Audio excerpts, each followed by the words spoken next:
Hello, ladies and gentlemen, and welcome back to Los Angeles Spies. As usual, I'm your host, Russell, here back in the original setting, well, not the original setting because we're not in a car, but back into the setting that I've used most of the time, which is my USC apartment with a couple new additions from the Rose Bowl. That's right, I'm going to move you guys just a little bit, don't get sick. Up there to my right, your left, I think, whatever the camera's pointing at, you can see the Rose Bowl scarf I got, probably my favorite thing I got from that Rose Bowl, besides the W, of course. And then, I keep on hitting something on my desk, sorry about that. And then I've got the LA Times string from the Rose Bowl, plus the sign I got there. Put you guys back down, there you go. I have a couple of other things I may be showing off either in this episode, maybe later, just to put in some content. But yes, so for today's episode, we actually have Sasha coming back to talk about UCLA football. I know it's been a while since we've had anything regarding UCLA because, well, frankly, they didn't have much of a, postseason, did they? But yes, so today's topic will be the players from UCLA and USC going to the 2017 NFL Draft, which is why I'm actually wearing my Juju Smith-Schuster jersey. No matter how many times I've said that name, it doesn't seem to get easier. But yes, so if you follow any USC football outlet, anything at all, you may have already found out that Juju Smith-Schuster will be has declared for the NFL Draft. So right now, I believe he's rated as the number 4 wide receiver available for the draft, which, all things considered, is pretty good. I mean, a lot of people had him at number 1 at the beginning of the year. He had a bit of a down year, but I think after just an absolutely stellar Rose Bowl, I mean, over 150 yards and a touchdown, he played his heart out. Just every single play, he gave it all. So I think that really helped his case, and I think that may have been the final push to get him to declare for the NFL Draft. But yes, so the 4 players I'm going to talk about today is Juju Smith-Schuster, Zach Banner, Chad Wheeler, and Damian Mama. So the final 3 of those are all linemen, which I will talk about those implications in a little. But first thing I wanted to talk about was Juju Smith-Schuster. I actually had the great opportunity and pretty much honor to play against him in high school.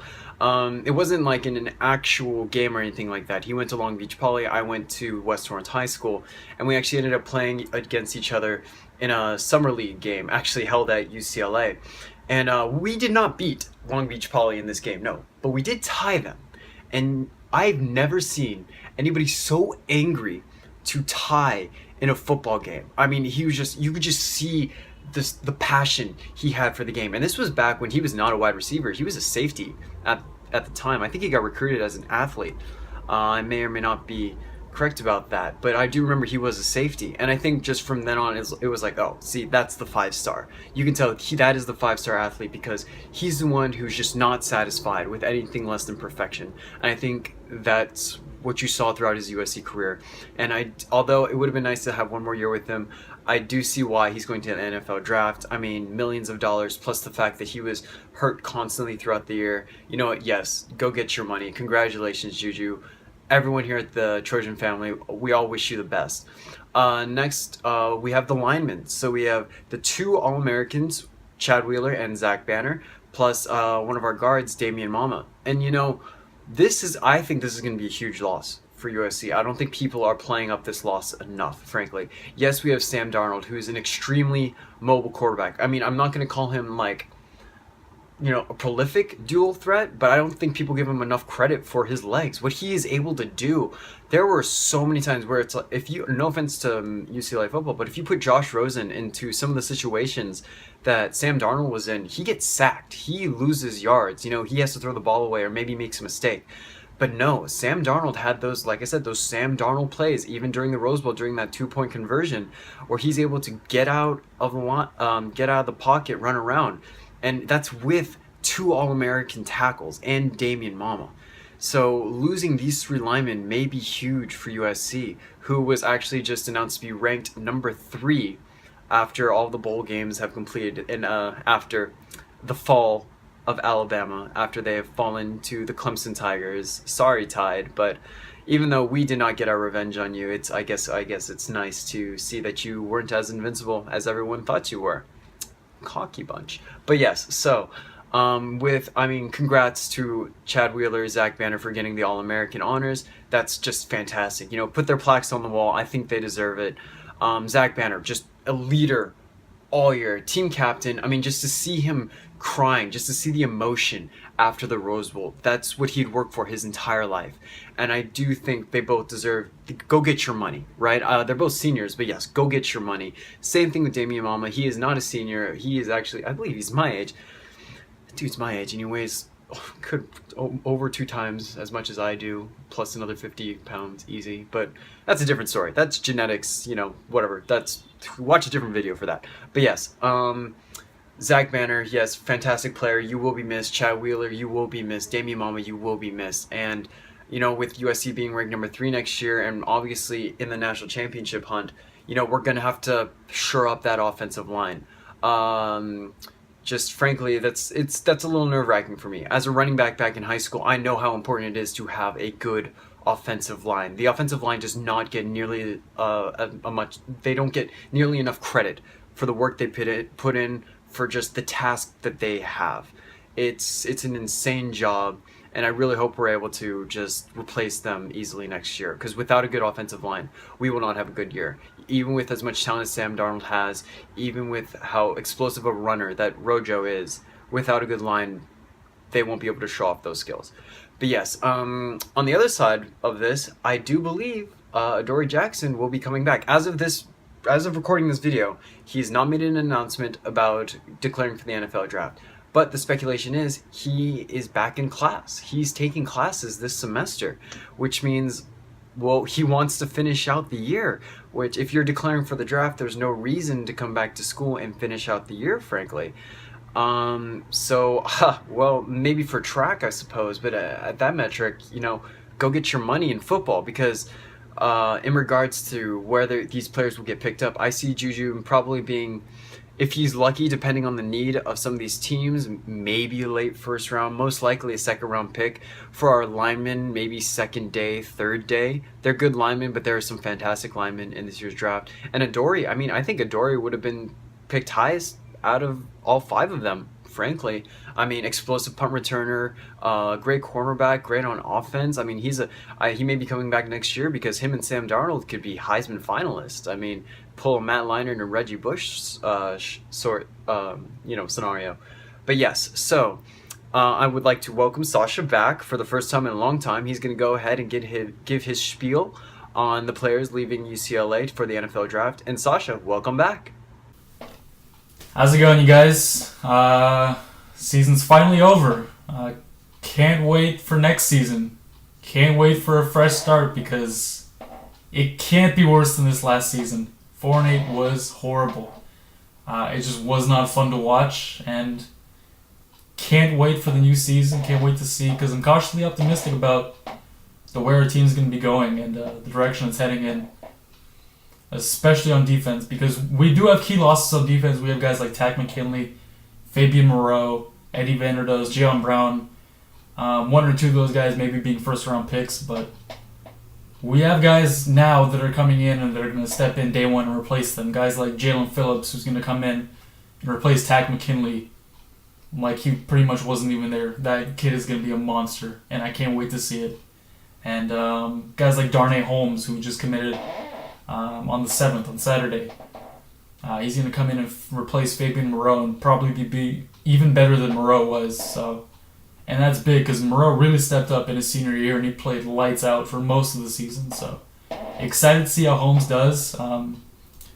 Holmes and Phillips were the number 1 corner, the number 1 defensive end in the country, respectively. So that's huge. And then you have 4-star guys like Greg Rogers coming in to replace Eddie Vanderdoes. And who knows, he could finish even stronger on the recruiting trail this year. So we'll see how it ends up.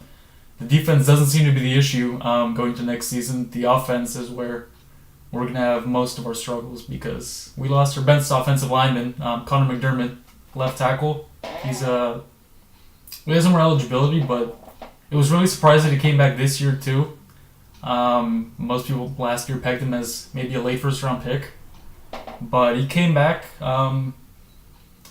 Apparently it was a good thing he did come back, because he wasn't the player that we all expected he was going to be, and if he went to the NFL like that, he probably wouldn't have... Sure, he would have been paid, maybe as a late first, second-round pick, but he wouldn't have lasted long. It was probably a good idea to come back and refine his skills a bit more. Even though he did play a bit worse than his junior season, he probably got a little better. More experience is never bad, but we lost him.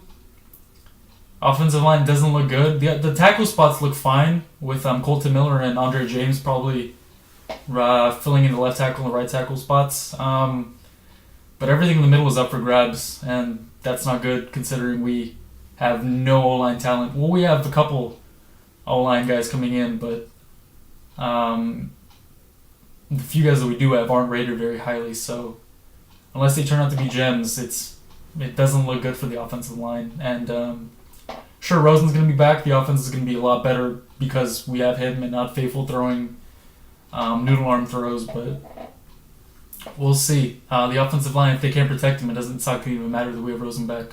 So, yeah, hopefully Jed Fish, the new OC, can really turn the offensive running game into a threat like it was in years past, because it might have been the offensive scheme just ruining what the offensive line was good at, which is zone blocking instead of just man-on-man power running with offensive line that's extremely undersized and tight ends that can't block yet. So we'll see. Hopefully Fish runs an offense and a scheme that fits our personnel more. Calls plays a little better than Polamalu did. He had his moments where he just kind of ran it twice, threw it once, and then it was a punt, and that was kind of the formula. So we'll see. Hopefully Fish turns around for our offense. I'm a bit worried about the skill positions, but Theo Howard coming in, I'm positive Fish is going to use him extremely well. Fish is very well known for using wide receivers, even wide receivers that weren't too highly touted coming in. He knows how to use them very well, so I'm excited to see how he uses Theo Howard. I'm excited to see Theo Howard at all because last season was just horrible to get a great glimpse of what he can do and then just to never see him again for a game. That was just disheartening, and I'm really hoping Fish can not do that at all and just play him pretty much all the time because he's going to be a special player. But for skill position players, running back, we'll see. Soso had a down year. We'll see if he's even on the team this coming year. There were some rumors that he might want to transfer out, but none of that's confirmed. If he does, I wouldn't blame him. We haven't really used him to his full potential, and honestly, he's probably a better wide receiver than he is a running back, especially in a power scheme. But we'll see. We have Bolu, we have Stevens, we have Soso, we have Nate Starks. So if they can get it going, if Fish can run an actual scheme that tailors to our running backs and to our offensive line, then if we can get the offense going, I have no doubt that we can get the defense going as well, because the defense was pretty good last year. It's just that they were on the field for 75% of every game. So it was just impossible to not be worn down and suffer attrition from those games. So I'm cautiously optimistic about next year.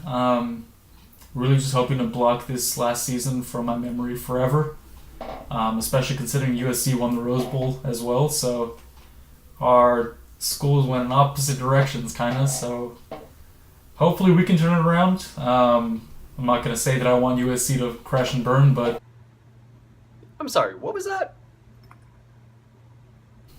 maybe take a step down. Maybe don't be Rose Bowl contenders next year. Maybe.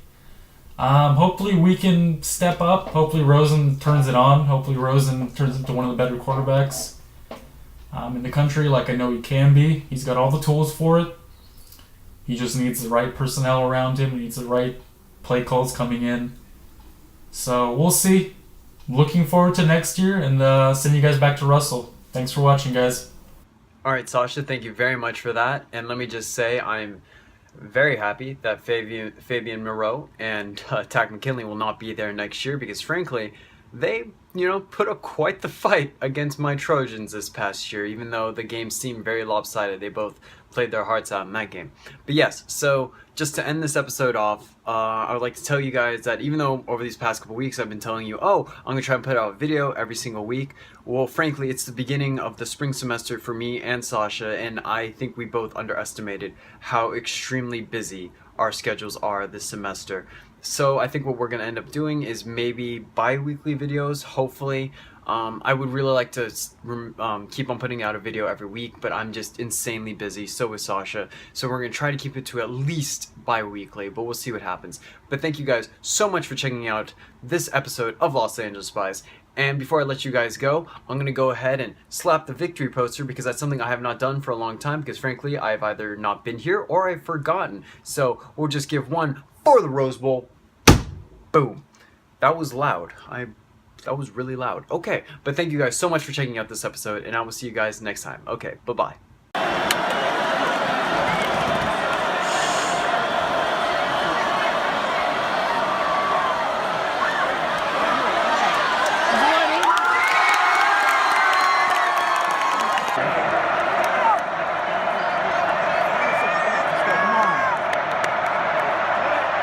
There it is, there it is, there it is.